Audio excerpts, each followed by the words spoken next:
Hello everyone, this is Manohar Kumar, Assistant Professor of English, Government College, Devgat. Today we are going to study about the great romantic poet Ashtik Coleridge and his poetry.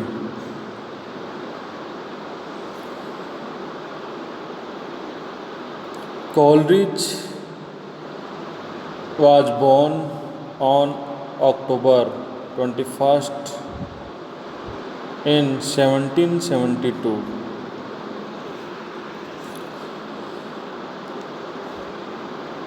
The full name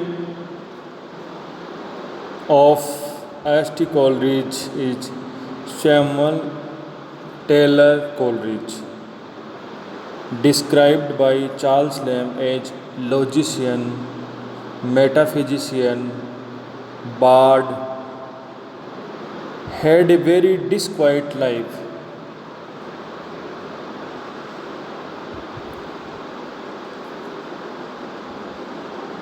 His father, John Coleridge, was learned but unworldly schoolmaster person. His mother, fortunately, was more active and she took great care of her sensitive son. According to his own account, when he was hardly 8, he left home after a quarrel with his brother and spent the night on the bank of a stream. This was the beginning of his continuous ill health in his later life. Even as a child, he was highly imaginative and he took keen interest in reading.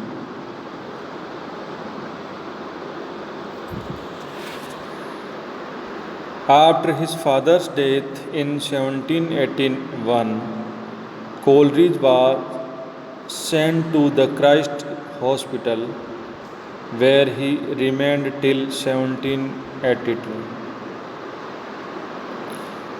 Reminiscing over his childhood, Coleridge later said that he had been too soon transplanted from his family. During his stay at the school, there were few friends to visit and fewer still who took any real interest in him. This gave him a sense of desolation that was accentuated by the suspension of the normal school activities during the holidays. Coleridge was introspective by nature. He sought refuge in books.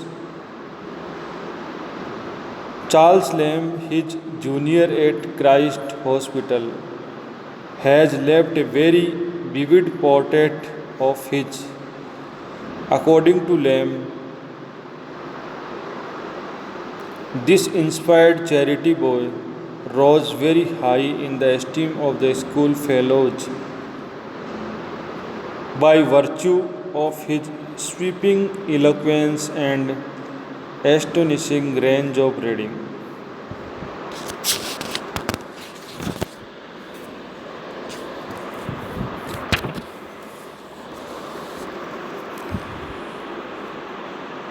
Coleridge met Wordsworth in 1795 and the two had felt attracted to each other by a common interest in political idealism and poetry.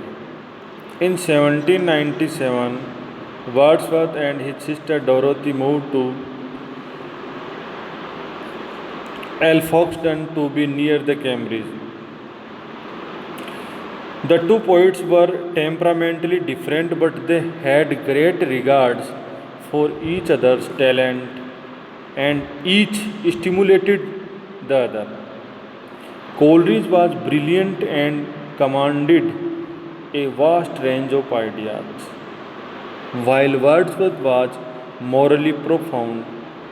Coleridge was fitful and restless, while Wordsworth possessed great emotional stability. In the company of the Wordsworth, Coleridge found the mental peace, security, and environmental harmony.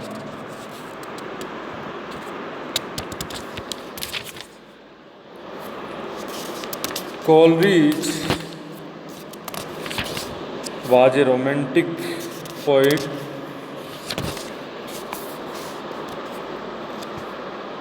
and he wrote very little, most of it fragmentary. His reputation as a poet rests on 4 to 5 great poems composed within a short period of 6 years. In the inspiring company of Wordsworth and Dorothy, he wrote poems like The Ancient Mariner, Christabel, Kubla Khan, Frost at Midnight, etc.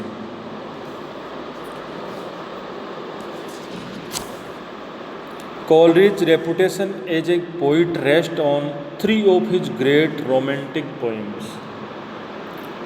The Ancient Mariner, Kubla Khan, and Christabel.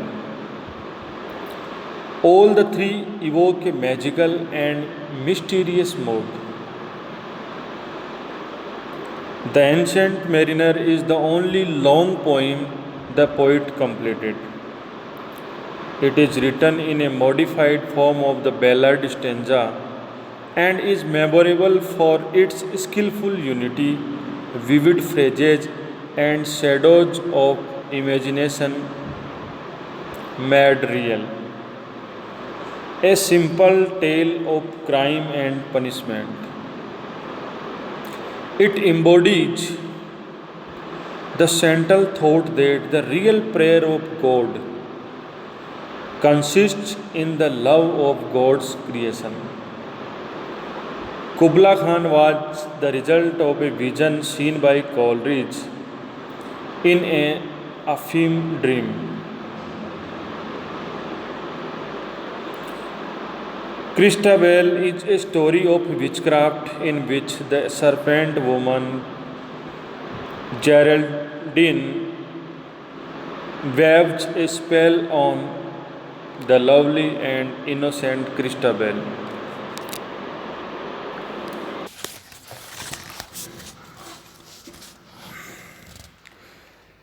Coleridge was a great poet of supernaturalism. In his poetry, supernatural elements can be noticed. Basically, his three great poems were full of supernaturalism.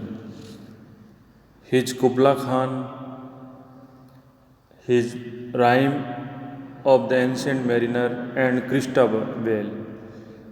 These three poems have the supernatural elements. There are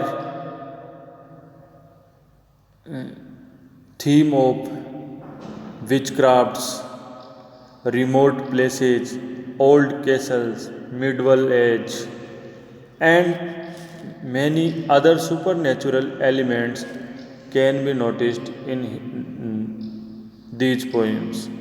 So, he was the great poet of a willing suspension in disbelief.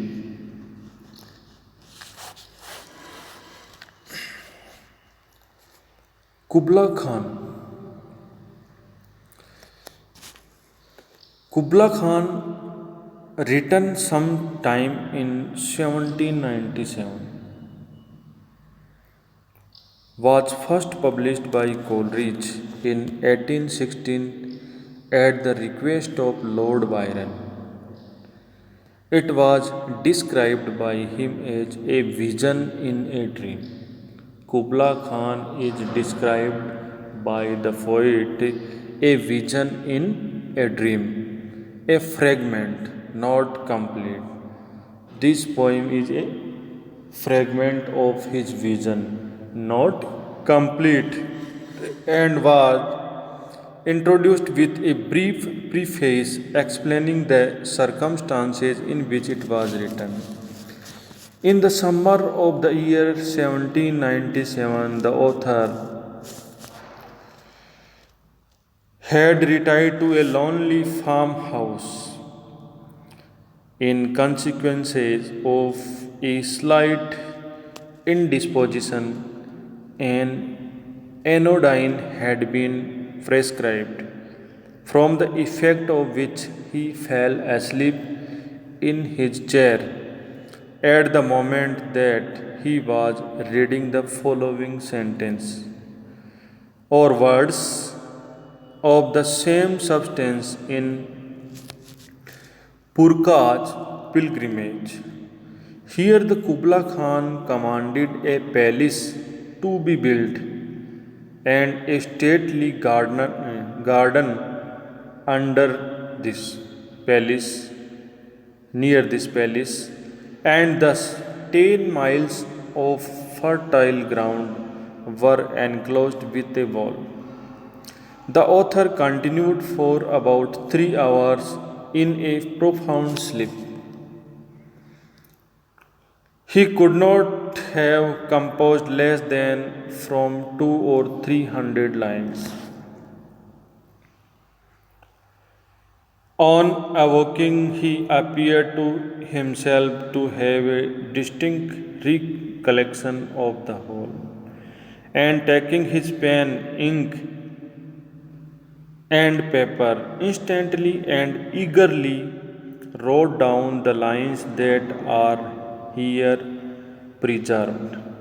At this moment, he was unfortunately called out by a person on business from Porlock and detained by him for about an hour.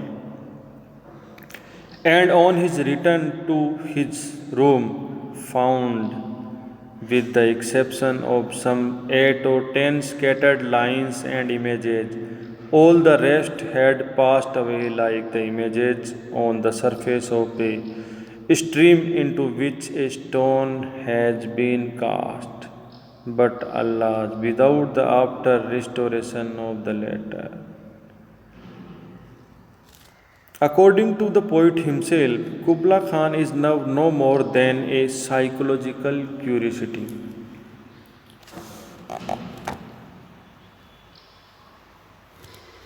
So, this was the history behind the poem's composition. So, this poem was a dream, a vision in dream, and a fragment, not complete vision or not complete poem. And this poem is full of magical and supernatural natural elements. So, on the basis of these three poems, S.T. Coleridge is called a romantic poet.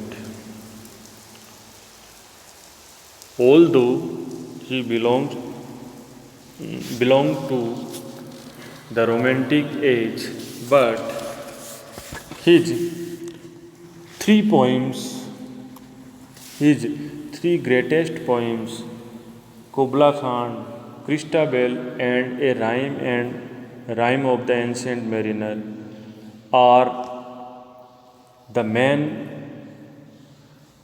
poems which have the qualities of romantic elements. However, S.T. Coleridge wrote some critical work, Biographia Literaria, and in collaboration with Wordsworth, Lyrical Ballad, which was published in 1798, and it is regarded that the beginning of romantic period. But his popularity rests on his three greatest poems.